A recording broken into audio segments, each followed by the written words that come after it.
Okay, Alain. Yeah, Timo. You are the grand old man of Luxembourg hockey. What is your most of the people probably know you, but what is your role at the moment in the Lux hockey? My role is for the moment is president of the federation, and I'm taking care a little bit of Tornado, not as team manager anymore, but I'm always there. I'm also vice president of Tornado, so I'm around all the time. Okay, so how did everything start? How did everything start? I went very long time ago. I went to watch a game at the Kokelscheuer. I think I was, I don't know, 10 or 11 or 12. And then I said, that's the most amazing sports I ever saw. And I said, I have to play this sports. And there was, Carlo Welter playing, and they played. I still know the game. It was they played against Basel, Switzerland, and they made a really good game. And I said, that's the sport I want to do. Okay. That's how it started. When was it around? As I said, I was, I don't know, I was 10 or 11. So. Okay. So yeah. 48 years ago. Okay, okay. 45 years ago. So you were junior when you started? I was junior. Yeah, okay. And then until how long did you play? I played until 45 or 46 years old age. Okay, that's a pretty long career. That's a long career, 35 years or something. So I played Tornado till the end. I think my last official game for Tornado was against Mulhouse. I still know it, and well, it was fun. Okay. Luxembourgish hockey is pretty exotic. It can be exotic. Yes. What do you think? What is the best or most exotic experience you have from Lux hockey? Maybe first from the national team side. From the national team side, yeah. That's the good part when you play in these lower leagues. You go to very nice countries like South Africa. I played the first year or the first tournament when we played the first time for the for the World Championships. We were in Johannesburg, in South Africa. That was pretty nice. So it was, we were all nervous about it because nobody knows what's going on there, and so it was pretty nice. And then we went to Mexico. That was also a great experience for us. And I was in. Where was I? I was in Spain, playing in Spain in the second division. It's also nice, and of course in New Zealand. Okay. How about Iceland? Did you play there? I played in Iceland. Okay, also. that's nice. How about in as a Tornado? Yeah. Club? So I started in Beaufort. I played in Beaufort. So, and I played there several years, and then we changed. Nearly half of the team changed then to Tornado because we played this European Cup. Yeah. And we played against Spain, against Tuxi Urdin, the club. And then we changed to Tornado to play this game, to be one strong team. From that time on I played Tornado until the end of my career. Okay.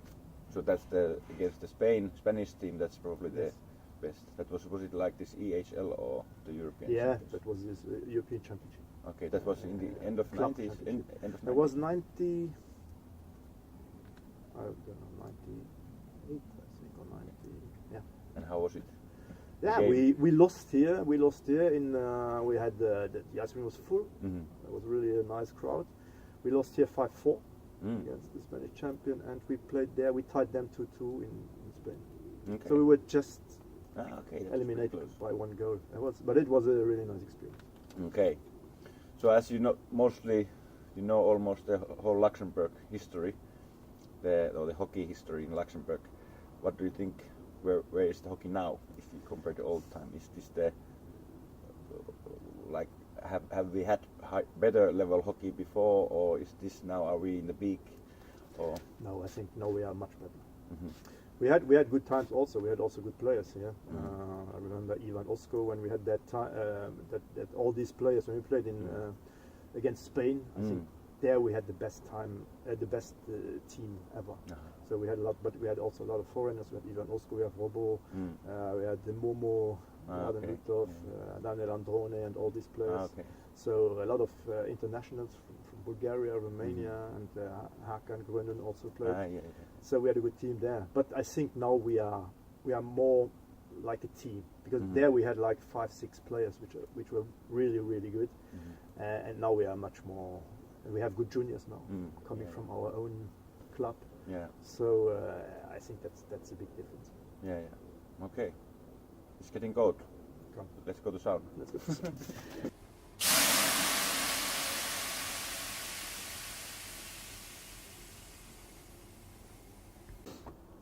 Okay, second round after the sauna. Let's talk about national team.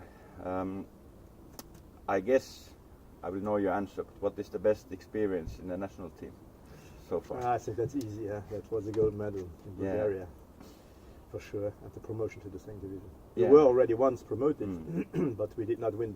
That was the times when there were two teams coming up.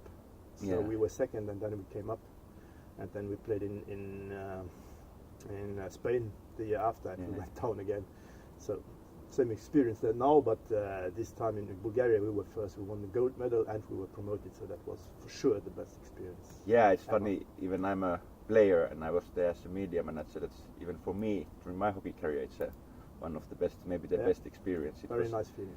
Yeah, even I didn't play, it was amazing to see how committed the team was, and there was a really good team spirit, which is not always the case in Luxembourg. We have these two rival teams. We are rivals on ice. Sometimes it also happens off ice.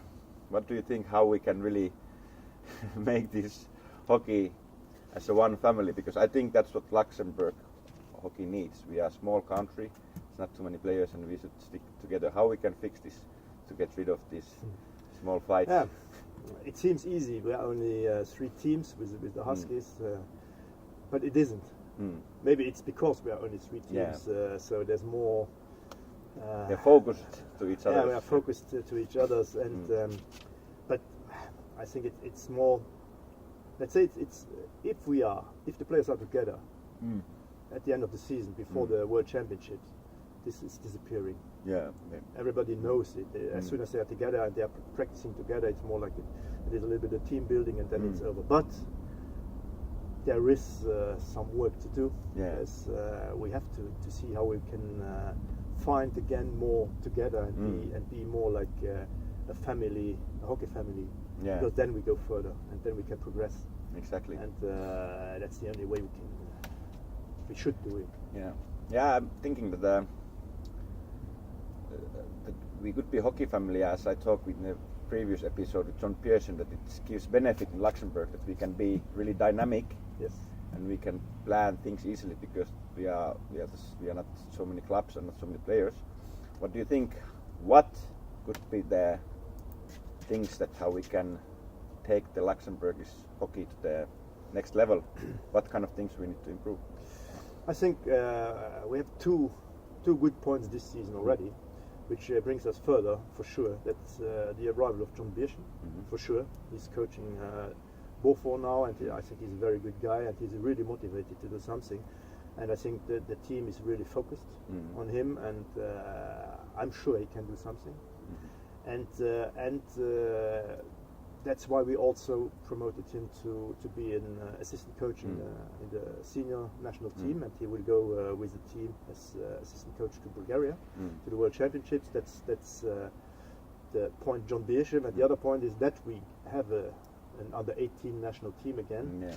That's a long time that we did not have, and we're going with them to a World Championship. So this will bring us for sure to another level, because all the other players from the seniors, there are a lot of players, they will maybe play for another 1, 2, 3 seasons, and then they will stop. So we have to have something from the ground coming up, and this is the case now. And I saw, because I'm team manager there with the under 18s, I'm going with them to South Africa, and they have a really good level already. So I saw some practices now, and it's Robo and Peter is head coach, and Robert Beran is assistant coach there, and they are doing a really good job, and they have a really good team, I think, and they are very focused. They are always 20 guys on practice when they have national practices. The guys from Beaufort coming to the practices, and the guys from the Huskies coming to practice. So I think this will bring us a big step. Yeah, that's the one issue in the Lux hockey, is that when these kids, U18 guys, when they graduate from the high school, then they go to university, they normally leave the country. That's the issue. We should get them back when they graduate from the university, and maybe should we somehow start to take care of that they go to universities where they can keep playing, so they can still be part of the national team. We have this problem already since ever. So it was always like that when they were ready. So they were playing for such a long time with the juniors and from kids on, and then they were promoted, and then they went to the university. Then we lost them, and some of them they will come back. Others they will never come back. So that's a big issue we have. I saw that it will be better as soon as we have a university in Luxembourg. Yeah. It's not the case. Still not the case. But it is an issue. But the only thing we can do there is having more and more kids playing. So you have also more kids staying, or more kids coming back, or more men coming back. Yeah, get this after rotation. You have that rotation. But it's an issue. We know that. And now Tornado is getting older and older, and we need these young boys to keep it up, the hockey. Okay. I think it's time for sauna again. I'm getting cold. That's true. Me Let's too. have a break.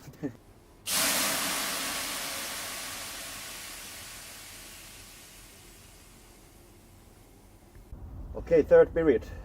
It's steamy here.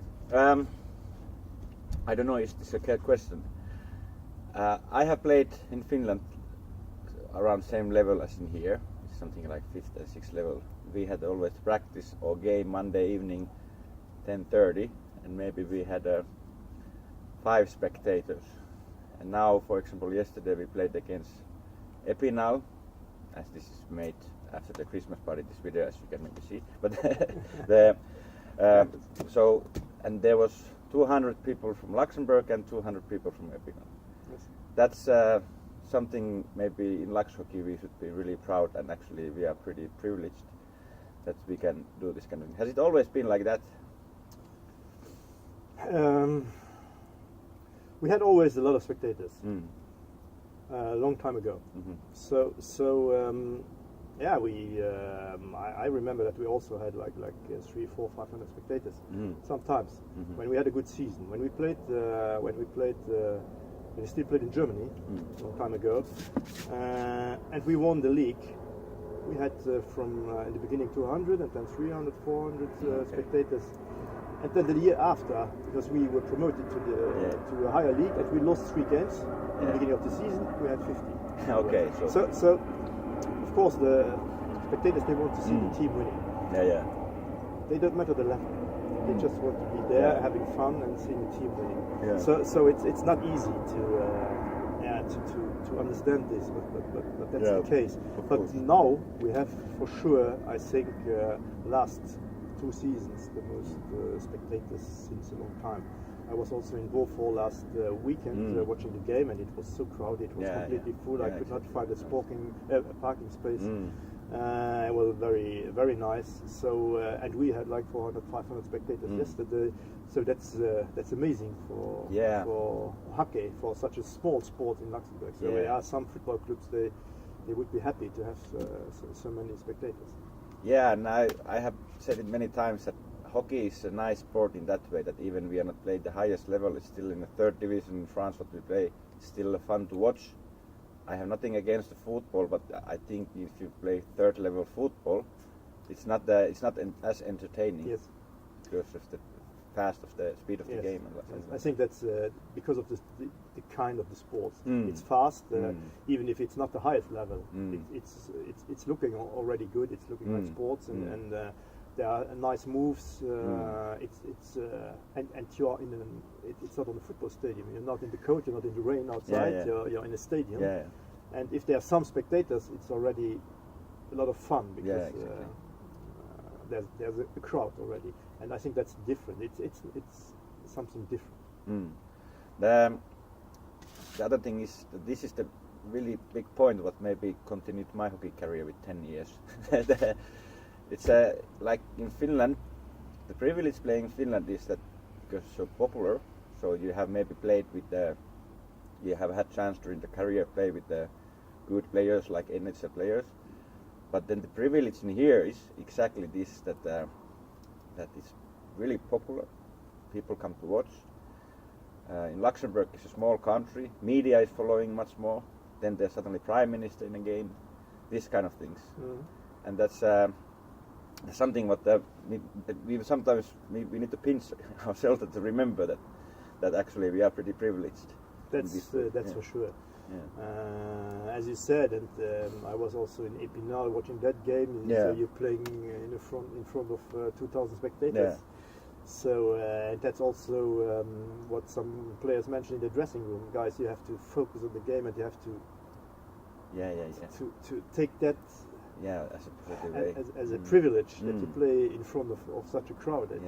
Because this is not happening a lot of times in your career. Yeah, exactly. So and it has to be fun, and you have to give 100% to play with your heart, and that's you're very privileged. And that's also when we have the World Championship, when we are organizing them.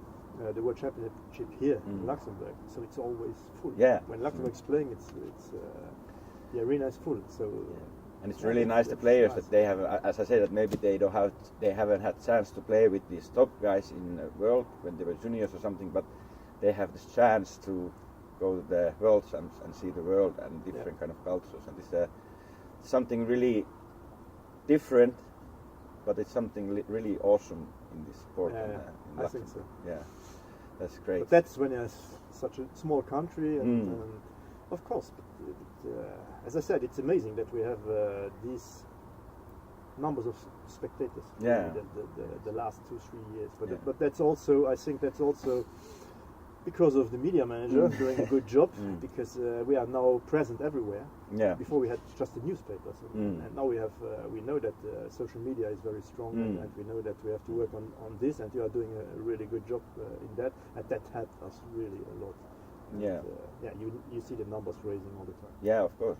That's why I do it, because I've noticed that this is unique thing what we have here. It's not the same in Finland. It's funny, even quite many people in Finland they are wondering that what the hell you're doing there, that how it's possible, but that even we are not so high level. I go this Christmas to play the Christmas games with my friends, and that's normally the highest level hockey what I play every season. Even those guys have retired, but still it's great that we have this, and this is like it's a good way to have try to stay in fit, because there are people also coming in. Yeah, that's really nice. So because I had once, I remember when we had the first World Championship here in 2008.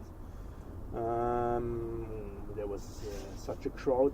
We had to close the ring because it was 1,200 spectators. That was the maximum we can let enter in Cockatshire.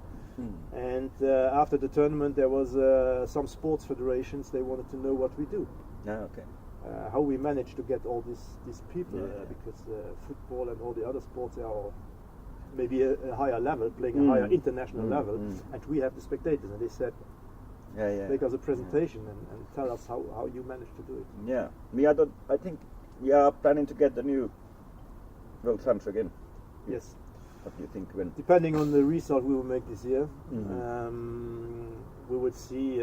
Normally, we will organize it in next year when we get it. So this depends also on the other teams, if they are willing to give us their voices, so that we can organize it. Because the 6 teams they have their votes, and if they vote for us, we will get. We will make it. There's going to be a renovation in Cockatshire. There will be a renovation, but it's not. We don't know when, but it's for sure not next year. Okay. So it's sure that we have the ice rink and that we can organize it. So 2020. It's in 2020. Okay. I think that's it. I'm getting cold again. I Yes, think this me was too, the last period. Thank you, Timo. Thanks, Alain. Okay. And Merry Christmas. Merry Christmas to everyone. Okay.